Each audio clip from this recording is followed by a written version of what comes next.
Welcome to this week's edition of the OCU Athletics Update. I'm Andrew Himes, and this week we're talking to Superstar Athlete of the Week, Ashley Bechtold, and men's basketball coach, Dionne Phelps.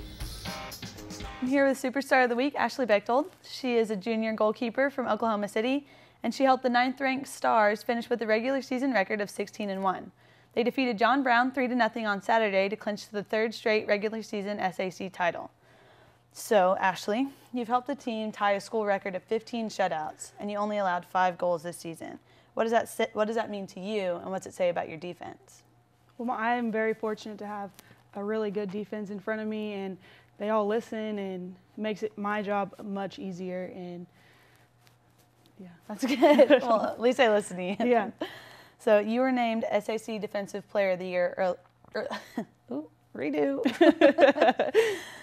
You were named SAC Defensive Player of the Week earlier this month. What does that award mean to you? I'm really honored to be awarded that, I guess. Mm-hmm. I work really hard for my team, and all the awards that I receive are for them too, and not just me. That's good. That's so sweet of you. What do you expect from the team heading into postseason play?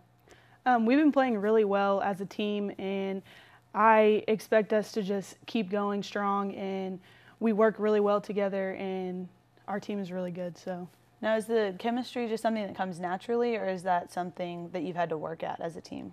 No, I would definitely think that our chemistry is it's very natural. We all get along on and off the field, and we're all friends, so that makes it a lot easier to play. Yeah. You know, you're playing with your best friends. Makes it more fun. What made you decide to come to OCU? To be a star. Duh. No, and I love Coach Harvey and Billy Martin. They're like the greatest coaches I could ask for, so it makes it easier. What's your major? It was sports business, and now it is business administration. So what do you plan to do with that? Graduate. And then? And then, I don't know, go into like working for a sports team or something like that, more on the business side of things. Yeah. Can you tell us something about yourself that people don't necessarily know? Actually, I really enjoy getting my nails done, and not many people know that because I'm a goalkeeper, and yeah, got to keep my hands nice. You got those gloves on that whole time. I know. So I don't get them done during season, after season, but I do enjoy it. That's a good one. Well, the Stars will host their first postseason game here on the Stars Field Saturday at 2 p.m.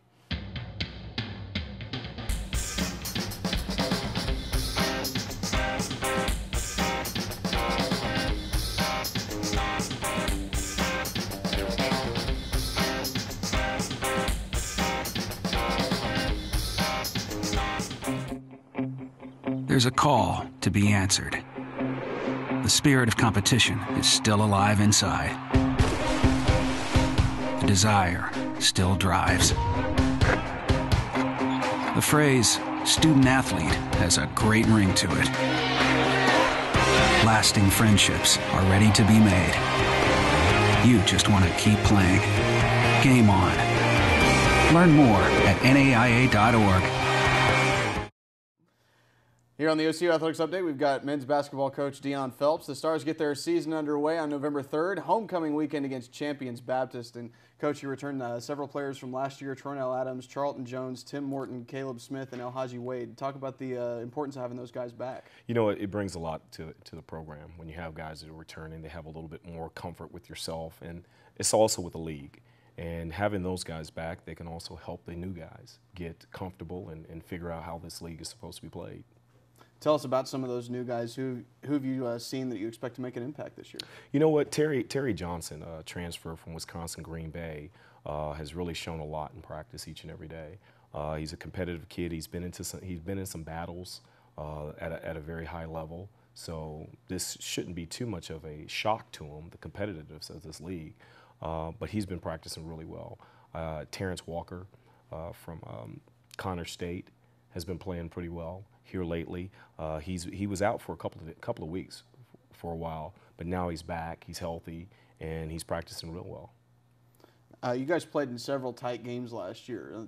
Can't even remember how many times I looked and saw that you guys were in another single-digit game coming down to the last minute.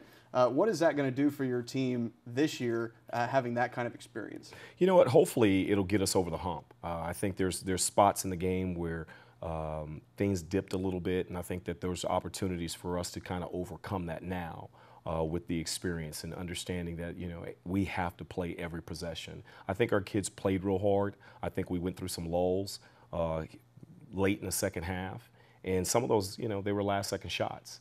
There's not much you could do against that. It's either going to go in or it's not, and, you know, that last year a lot of that bounced in their favor, in the other team's favor. So hopefully this year we'll be able to overcome all that. You talked about the competitiveness of the conference. National runner-up, Oklahoma Baptist, is a member of this conference, and that's just the beginning. You guys are picked 5th.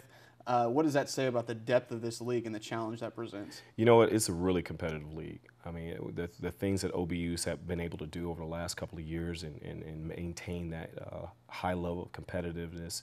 You look at Rogers State, they've really stepped it up. Teams like John Brown. It's a very deep league, and it's a very respected league throughout the country.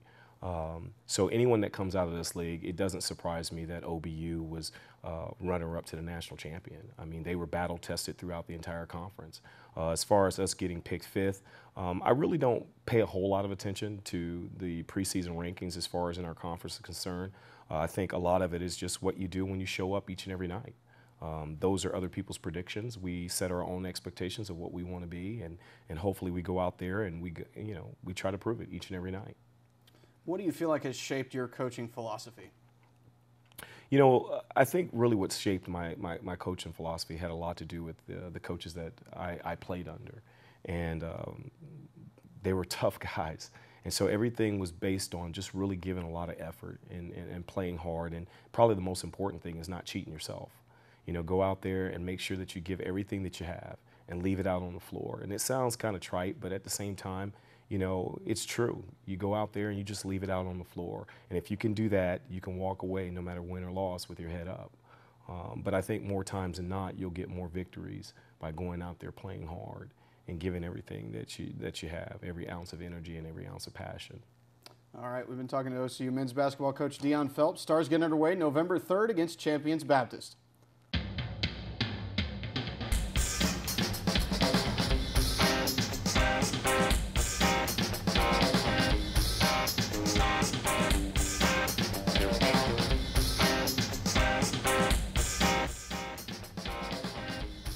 That's it for this week's edition of the OCU Athletics Update.